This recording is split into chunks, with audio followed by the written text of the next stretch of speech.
que son los vientos, ¿no? Vamos a ver por qué se produce el viento, ¿no? Los factores que influyen en el viento. Y el primer factor que influye en el viento sería la variación térmica, como vemos ahí en pantalla. Ya mira, tu internet no funciona hoy. Ya, el primer factor es la variación térmica, habíamos dicho, ¿no? En primer lugar, el viento es los movimientos, ¿no? Del aire, esos movimientos que producen, que les había comentado ayer, que es las corrientes de convección, ya que eso se produce por los cambios de temperatura que existen ahí en el ambiente, en las masas de aire, ¿ya? Entonces, ese sería el primer componente o el primer factor que influye en los vientos. Después sería lo que es el efecto Coriolis, ¿ya? ¿Qué es el efecto Coriolis para empezar? El efecto Coriolis se produce a consecuencia, ¿no? Del movimiento de la Tierra, de uno de los movimientos que es la rotación. Ese movimiento que hace la Tierra rotando sobre su propio eje, ¿no? Que hace que los vientos se desvíen para otros lugares, ¿no? En este caso, vemos los vientos que se desvían hacia el lado izquierdo, en la parte del meridiano, ¿no? Lo que es en el hemisferio norte. Primero se desvía hacia la izquierda y después los 30 grados de arriba se desvían a la derecha y en los polos norte se desvían hacia la izquierda, ¿ya? Entonces eso es a causa del efecto Coriolis. Entonces hay una parte que dice ahí en el libro del doctor donde, donde, donde dice, ¿no? Que si no existiera la rotación de la Tierra, entonces los vientos tendrían una sola dirección, ¿ya? Entonces, cuando se produce este cambio de direcciones, es, es por el efecto Coriolis. O sea, esos serían los dos componentes, ¿no?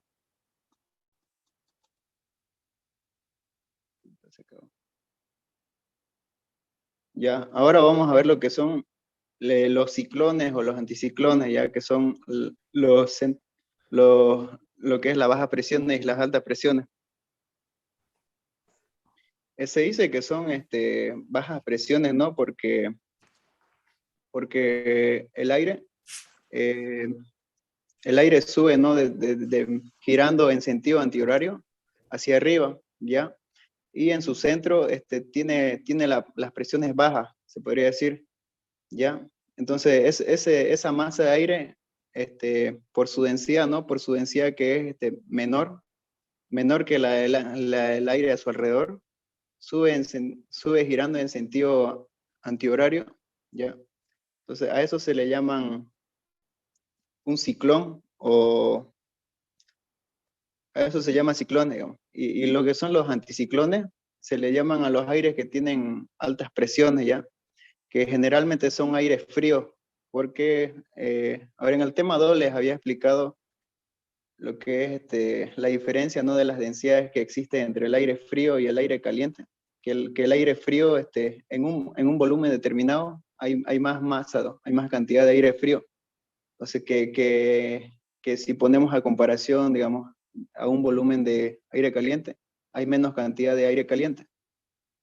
Entonces, por eso es que el aire frío es más denso que el aire caliente. Y eso produce, ¿no? este movimiento. Entonces, de esa manera se produce lo que son las corrientes de convección. Ya a ver, voy a ver si puedo dibujar en la pizarra.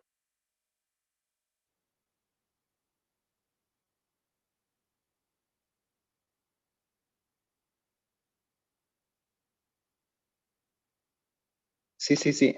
Las altas presiones en sentido horario, pero bajan hacia abajo, digamos. Descienden desde arriba, desciende hacia abajo. Y las bajas presiones, como su presión es baja, ¿no? Y su densidad es menor, entonces tiende a subir para arriba, que generalmente son aires calientes, ¿no? Que por la superficie, ¿no? del suelo que está más caliente, Entonces se calientan por convección y suben arriba, ¿ya? Entonces después de subir arriba, como a mayor altura tenemos menor temperatura, entonces ese aire, esa masa de aire se enfría y vuelve a bajar. ¿Por qué? Porque el aire frío es más denso que el aire caliente. Entonces a eso se le llama corrientes de convección, porque se produce un ciclo, ¿no? En el que esa masa de aire sube arriba por las bajas presiones y luego baja hacia abajo por las altas presiones, ¿ya? A eso se le llaman corrientes de convección. Ahorita se lo voy a graficar, ¿ya? Esta masa de aire, ¿no? Ahí está la superficie, entonces se calienta por convección, ¿ya? Y sube hacia arriba. Entonces, aquí hay otra masa de aire, ¿no? La misma masa de aire se enfría, digamos. Se enfría, ¿por qué? Porque a mayor altura es menor la temperatura. Entonces, esa misma masa de aire, que está más fría que la del aire a su alrededor, ¿no? Vuelve a bajar hacia abajo, ¿ya? Vuelve a bajar hacia abajo. Y este mismo aire, ¿no? Que estaba ahí y que subió, deja un vacío, digamos, un pequeño vacío que es reemplazado por el mismo aire que sube de acá, que baja de acá. Entonces, a eso se le llama corrientes de convección y son esos movimientos de aire, digamos, que son los vientos. A eso se le llaman los vientos.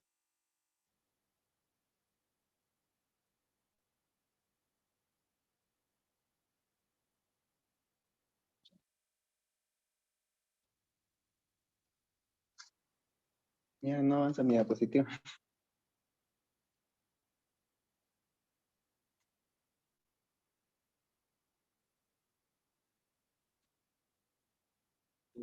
No sé.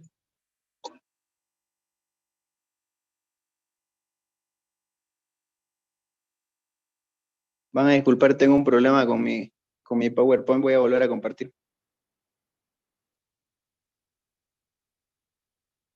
¿No? Tienes que volver al modo ratón. El puntero tenés que volver. Ah, no, dale avanzada, amor.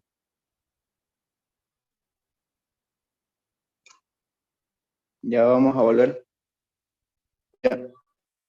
Se ve, ¿no? Se ve. Es que el internet que está inestable. Ya. Ahora vamos a ver lo que son las zonas características o regulares de los vientos. Existen tres zonas, ¿no? Que son características que también puede ser pregunta de examen, que es la zona tropical, zona templada y zona polar. Ya, eso no creo que les pregunten, ¿no? Exactamente porque lo que es la definición de cada una, pero ustedes tienen que saber que existen esas tres zonas, digamos, la zona tropical, la zona templada y la zona polar. Y la información que les brinda ahí en su PDF que les manda, ¿no? Simplemente es el sentido de los giros, ¿no? Que tiene en el hemisferio sur y en el hemisferio norte, en qué sentido giran los vientos.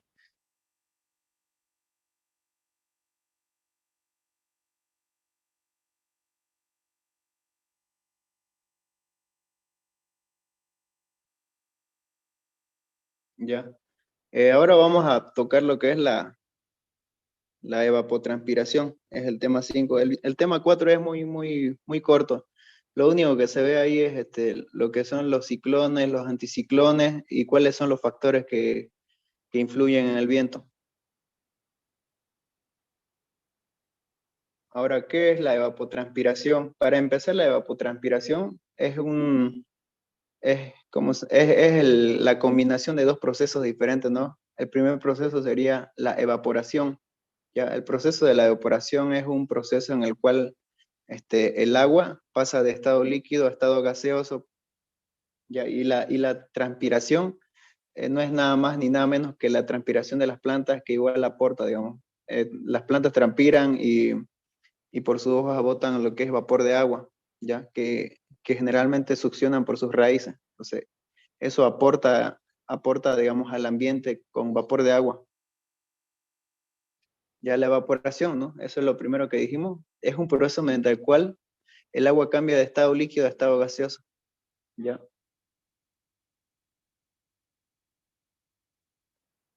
Ahora, factores que me determinan la evaporación. Son distintos factores, ¿no? El primer factor que vemos ahí son los vientos, ¿ya? El viento, si tenemos mayor cantidad de viento, ¿no? O mayores velocidades de viento, entonces eso influye en la evaporación. ¿Por qué? Porque el viento lo que hace es transportar, ¿no? El vapor de agua que tenemos ahí en ese ambiente, en esa masa de aire. Entonces lo que hace es dispersar el vapor de agua que tenemos en ese lugar, digamos, en ese ambiente, y en ese lugar va a haber más disponibilidad, ¿no? Para poder seguir almacenando lo que es el vapor de agua, ¿ya? Después, el tamaño de las masas de agua, eso también influye. Mientras más masas de agua tengamos, ¿no? En ese lugar va a haber más evaporación, ¿ya? La salinidad, la salinidad es otro factor que influye, ¿no? En la evaporación. También la radiación solar. La radiación solar, mientras más radiación solar tengamos, tenemos más energía que aporta, ¿no? Que calienta las superficies de agua. Entonces, eso nos lleva a la evaporación igual. La temperatura del aire igual, mientras más caliente sea el ambiente, entonces va a haber más evaporación. La humedad atmosférica, eso igual es otro factor, digamos. Eh, Les había comentado en la otra clase, ¿no? En la clase de ayer, que, que si el aire está saturado, ¿no? Saturado de vapor de agua, entonces ya no va a poder almacenar más vapor de agua. Entonces, a eso se refiere con la humedad atmosférica, ¿ya? Que si nuestro ambiente, digamos, tiene una humedad, no sé, una humedad relativa del 80%, el 90%, entonces es difícil que tenga más capacidad de almacenar, ¿no? Almacenar el vapor de agua. Bueno, y la presión atmosférica. Esos son los factores que me determinan la evaporación. La medición de la evaporación ya se la hace de dos métodos, ¿ya? El primer método es el método experimental y el segundo método es el método de la evaporación. El método experimental se hace con tanques o bandejas, ¿no? De evaporación, ¿ya? No sé si en este lado. Ah, no, no lo tengo. Bueno, estos son los tipos de tanques, ¿no? Que se usan para la medición, ¿ya? Se usan tanques de superficie, tanques enterrados y tanques flotantes, ¿ya? Y cada tanque tiene sus características, ¿no? Por ejemplo, los tanques de superficie, reciben, sí, mayor cantidad de radiación solar que los otros tipos de tanques, ¿ya? Pero también tiene sus inconvenientes. ¿Por qué? Porque está la intemperie, ¿no? Y puede que le caigan, no sé, basuritas y demás, ¿ya? Entonces, ese es un obstáculo que tiene los tanques de superficie. Los tanques enterrados, ¿ya? No tienen esos problemas, ¿no? Que tienen los tanques de superficie. Son más fáciles de usar, este, pero también le pueden caer cuerpos extraños, ¿no? A lo que es ahí en el tanque. Le pueden caer cuerpos extraños. ¿Por qué? Porque está enterrado, digamos, bajo tierra, entonces le puede caer tierra ahí encima. Después están los tanques flotantes que generalmente se los pone en los embalses, ¿ya? Y ese tanque igual tiene algunos inconvenientes, ¿no? Al ser usado. ¿Por qué? Porque las mareas, digamos, hacen que se mueva y se tambalee y puede ocasionar derramaciones, ¿no? De ahí del agua que está ahí adentro del tanque. Después, el otro método es, les he dicho que es estimación de la evaporación. Eso se lo hace mediante fórmulas, ¿no? Mediante fórmulas empíricas y semiteóricas, ¿ya? Una de sus maneras, ¿no? De calcular la evaporación es mediante el balance energético de las masas y después la ecuación de Pima.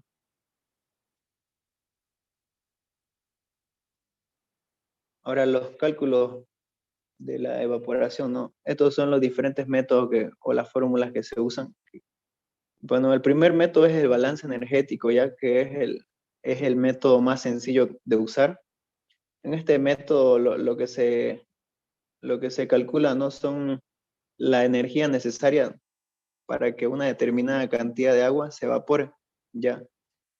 A través de la radiación neta, no dicen.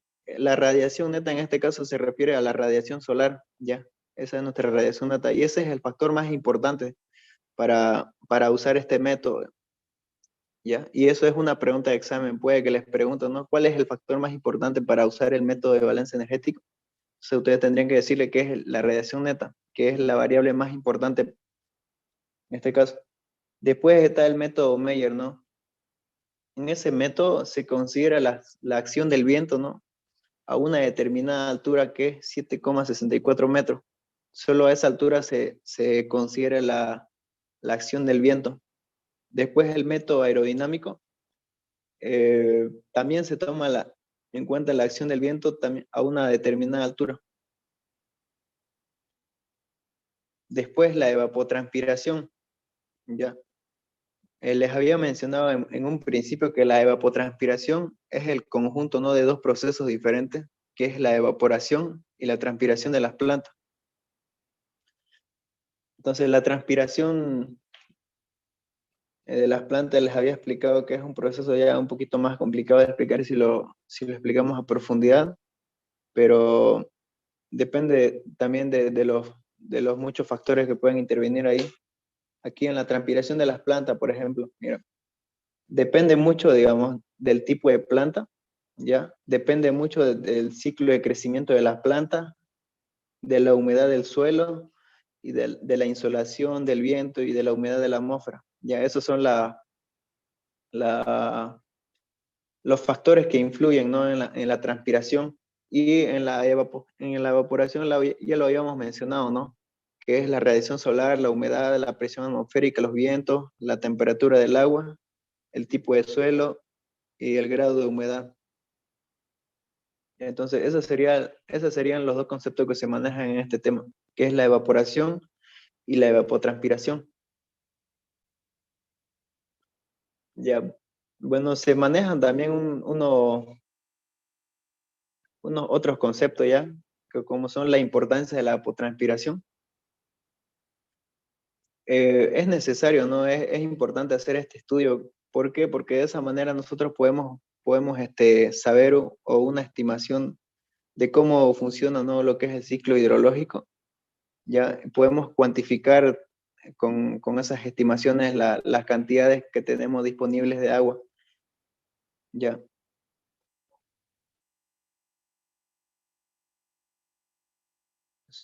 Bueno, eso sería lo que es el tema número 5, ¿ya? Y esto que es los tipos de evapotranspiración, ¿ya? Que igual es una pregunta de examen. Hay una evapotranspiración potencial, ¿no? Y evapotranspiración real. ¿Ya? ¿A qué nos referimos cuando hablamos de evapotranspiración potencial? Nos referimos, bueno, en 1948, ¿no? Charles, bueno, así se llama, ¿no? El que formuló esta teoría, que nos dice, ¿no? Que propuso, digamos, cómo sería la evapotranspiración si se da en un lugar, ¿no? Completamente cubierto de vegetación, que se desarrolla en óptimas condiciones. Entonces, ¿cómo sería la evapotranspiración en ese lugar? O sea, esa evapotranspiración se consideraría como la máxima cantidad de agua que puede evaporarse en ese lugar, en óptimas condiciones y en un lugar totalmente vegetado. Es como ¿cómo les podría decir? Es una propuesta, ¿no? Es eso. Después la evaporación real, digamos, es lo que realmente ocurre justamente en el terreno donde estamos haciendo la investigación, ¿no? O el estudio. Es la cantidad que realmente se evapora en ese lugar y también la cantidad que realmente transpiran las plantas. Entonces, es solamente una comparación. Y ahora vamos a ver lo que es el ciclo hidrológico.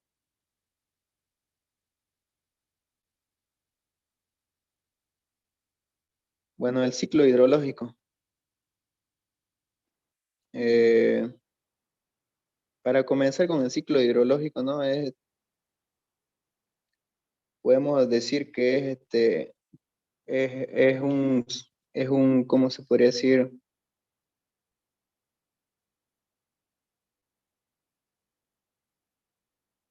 El ciclo hidrológico se define, ¿no? Como un proceso continuo, ¿ya? Que no tiene fin, ¿ya? Ese es el ciclo hidrológico, digamos. Siempre va a ocurrir de la misma manera. Entonces, el ciclo hidrológico comienza con lo que es la, las infiltraciones, ¿no?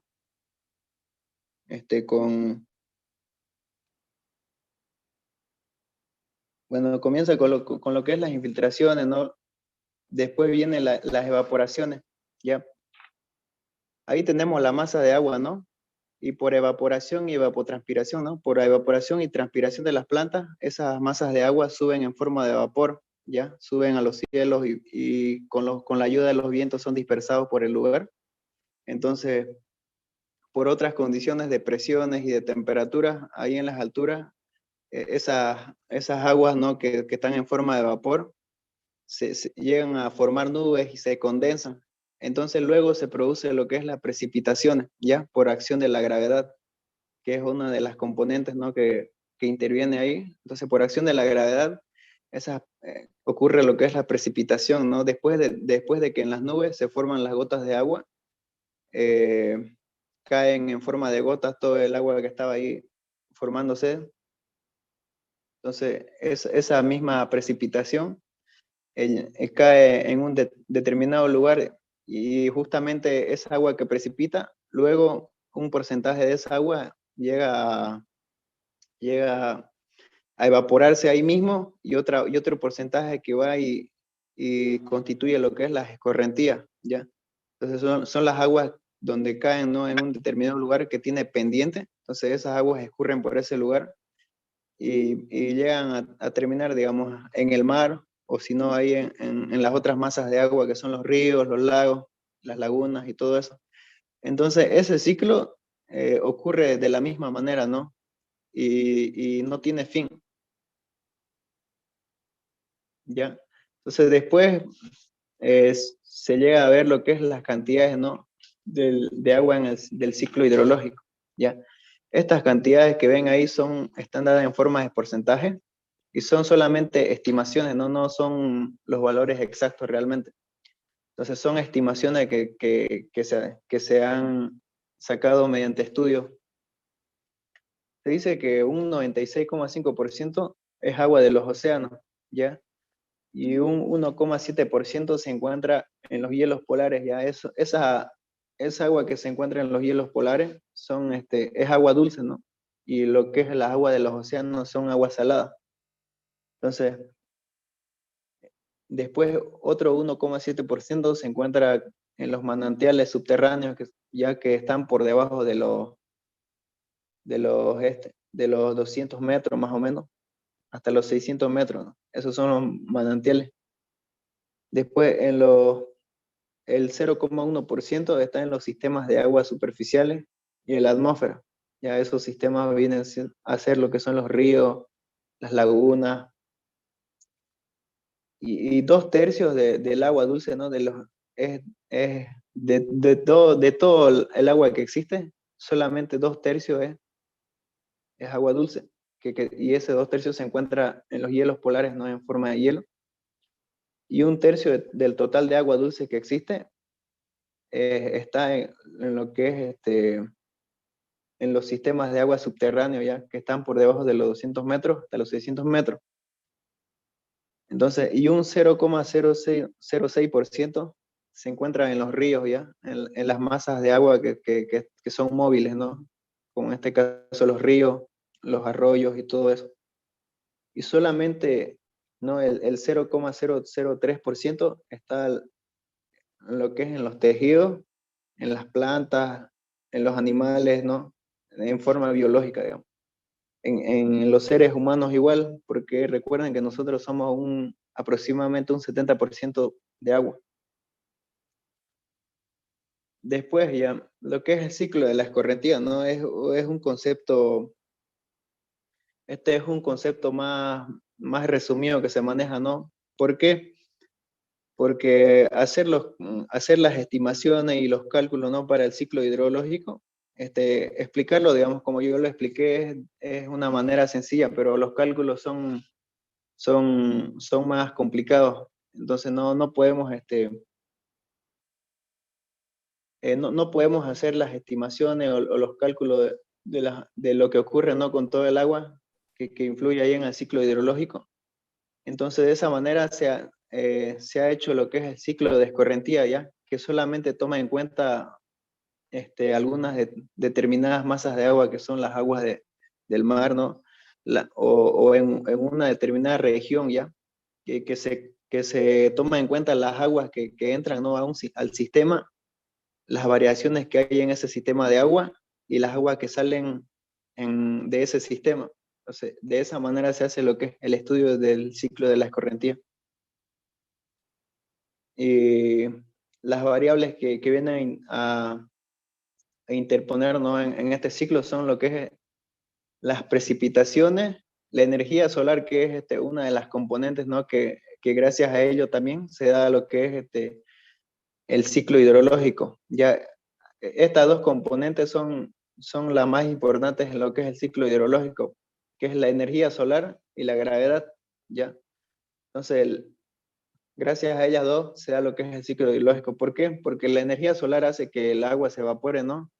Y vaya a formar parte de la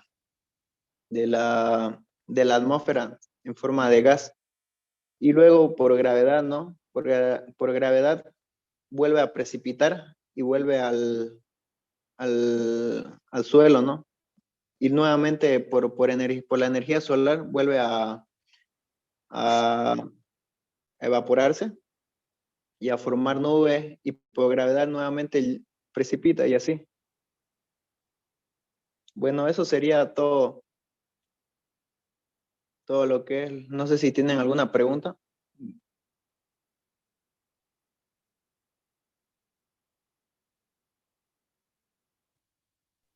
Todo claro.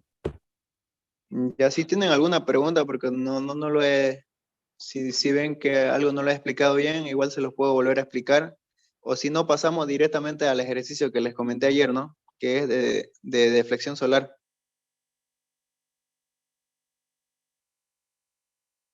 Sí, sí, en los exámenes presenciales he visto sus modelos, ¿no? Que sí o sí entra lo que es un ejercicio de deflexión solar y lo demás es teórico, digamos. Unas 3 preguntas teóricas y un ejercicio de deflexión solar. Ya, anteriormente le daba puntaje, ¿no? A lo que es el auxiliar. Entonces, ahí tomaba en cuenta lo que es los ejercicios. Entonces, al auxiliar le daba 10 o 20 puntos ya, dependiendo de cuántos asistan a su auxiliatura. Pero en este caso, no sé si le habrá dado puntajes al auxiliar. Y si no le dio puntaje, digamos, a ella, entonces es porque él va a dar ejercicio. Creo que sí les dio porque el auxiliar está tomando lista Ajá, y a sí le veces. dio al auxiliar, si no me equivoco, dijo de 20 puntos que le estaba dando. Entonces, igual de todas maneras va a entrar ejercicio en su examen, digamos, porque así siempre lo hace en presencial. Así que tienen que prepararse mañana su examen, ¿no? Sí, mañana. Tienen que prepararse con lo que es los ejercicios, porque he visto que en sus modelos sí o sí pregunta ejercicio. Entonces, voy a- sí, entonces si les pidió calcular es porque va a preguntar ejercicio.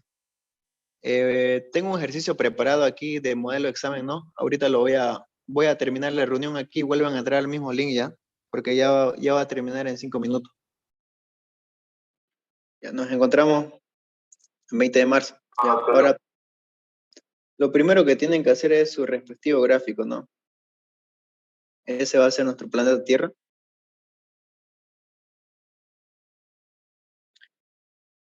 Después, tienen lo que son los ejes, ¿no? La normal y el meridiano. O el meridiano de Greenwich y la línea del Ecuador.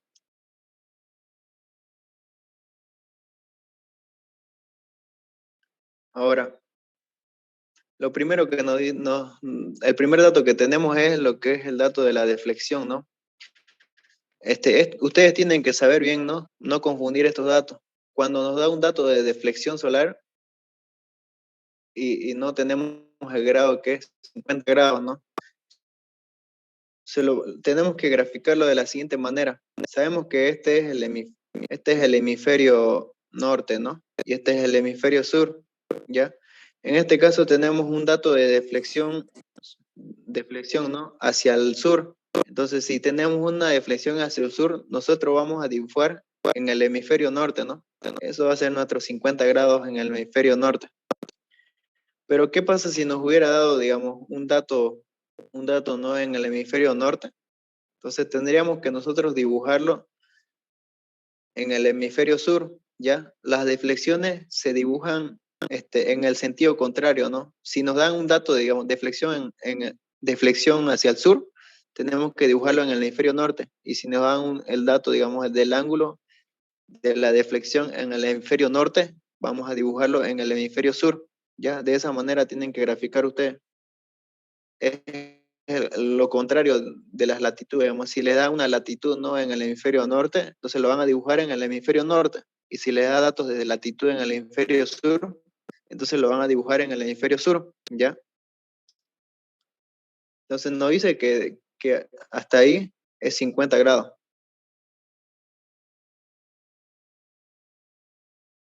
$50 grados, ¿no? Y no dice que nos encontramos en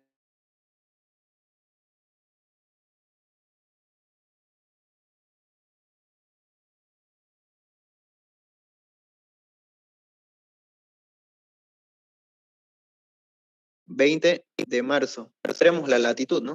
Quiere que encontremos la latitud. Entonces, ¿qué hacemos para encontrar la latitud? Nosotros vamos a usar lo que son los datos, ¿no? Las fechas características que se dan en los equinoccios y en los solsticios. Y también tenemos que acordarnos, ¿no? Los sentidos. En este caso nos dieron como dato que el sol está a la izquierda, eso me olvidé de ponerlo, ¿no? Ese va a ser nuestro sol. ¿Ya?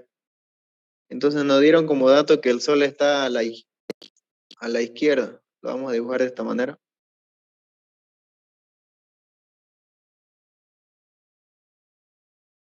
Eso influye mucho en lo que es los sentidos que van a tomar los equinoccios y los solsticios, ¿ya? Ahorita vamos a hacer eso. El primer equinoccio, ¿no? Equinoccio ocurre el 21 de marzo.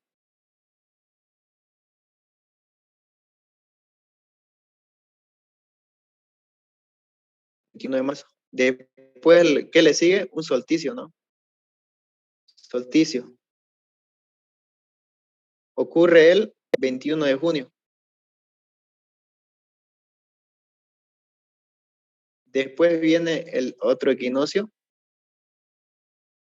que ocurre el 21 de equinoccio, cuando el sol está a la izquierda, ¿no? Su sentido del equinoccio es sentido horario. Después es sentido antihorario, nuevamente sentido antihorario y nuevamente sentido horario, ¿ya? Cuando el sol está a la derecha. Cuando el sol está a la derecha. Y esto cambia si es que el ingeniero, ¿no? O el doctor nos dice que el sol está a la izquierda. Izquierda, ¿no? Perdón, está mal. Ya, el sol está a la izquierda, ¿no? Entonces los sentidos van a cambiar. Mi sentido del 21 de marzo va a ser antihorario, el otro va a ser horario, va a volver a ser horario y el otro va a ser antihorario. Ya, los sentidos cambian de acuerdo en dónde está ubicado el sol, si está a la izquierda o a la derecha. Entonces, habíamos dicho, ¿no? Que vamos a tomar el dato del equinoccio más cercano a nuestra fecha de estudio. ¿Ya? Entonces, ese es nuestro equinoccio, ¿no? Recuerden que nuestro equinoccio, ¿no? La máxima deflexión que puede tomar, ¿cuánto es? ¿Cuántos grados les había dicho? 23.5 grados. 23,5. Sí, 23.5 grados ya. En realidad es 23 grados, 27 minutos, ¿no? Pero para efectos de estudio se usa ese dato que es 23.5 grados. Ya entonces vamos a decir que hasta ahí, ese va a ser nuestra latitud, ¿no? En esa fecha. Bueno, vamos a ponerle el nombre de un ángulo griego. Vamos a ponerle alfa. Eso va a ser nuestra alfa, ¿ya? Y esa va a ser la latitud cuando estemos en un equinoccio, ¿no? 21 de marzo, en este caso. Cuando estemos en un equinoccio, siempre vamos a tener el dato de nuestra latitud. Entonces, ese ángulo alfa va a representar nuestra latitud. Entonces, ¿qué hacemos ahí? Vamos a hacer todo lo que es esto de flexión solar, ¿no? Solamente se resuelve con regla de tres simple. ¿Ya? Vamos a anotar como dato primero nuestra fecha de partida. Fecha de partida. ¿Ya? Después vamos a tener lo que es fecha de llegada. O sea, nuestra fecha de partida es el 20, ¿no? El 20 del marzo. Y nuestra fecha de llegada es 21 de marzo. Entonces nosotros tenemos que saber cuántos días han pasado. En este caso es fácil saberlo, ¿no? ¿Por qué? Porque del 20 de marzo al 21 de marzo solo ha pasado un día, ¿ya? Entonces con esa diferencia de días, ¿no? Vamos a hacer nuestra regla de tres simple. Y vamos a decir lo siguiente, ¿no? Si en 23,5 grados, ¿no? Pasan en 23,5 grados, ¿no? Eso vamos a decir que esta es la Tierra, ¿no? Y este es el eje de rotación de la Tierra. Y hasta aquí son 23 grados, 23,5 grados, ¿no? Entonces, desde aquí, ¿no? Que era un equinoccio pasa a un solsticio. Entonces tiene que recorrer un ángulo de 23 grados, 23,5 grados, ¿ya? Entonces, en todo ese trayecto, ¿cuántos meses van a pasar? 3 meses. De un equinoccio a un solsticio, van a pasar como 90 días. Entonces,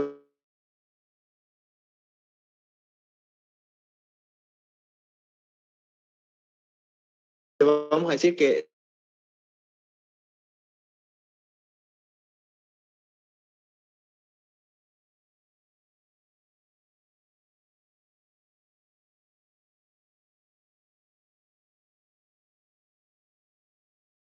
en 23,5 grados van a pasar 40 días, ¿no?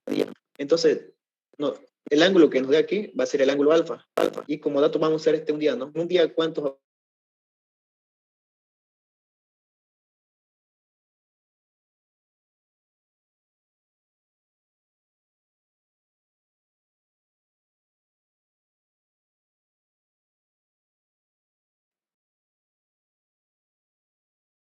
Ya, se escucha de nuevo, ¿no? Se me fue el internet. Entonces vamos a usar esa regla de tres simple.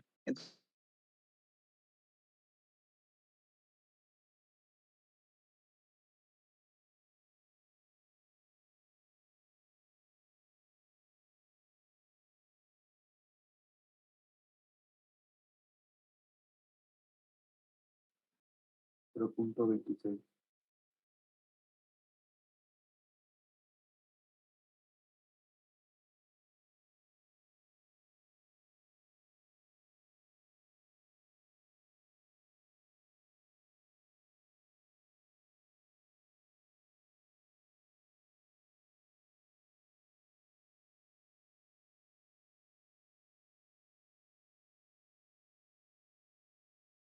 No se escucha nada.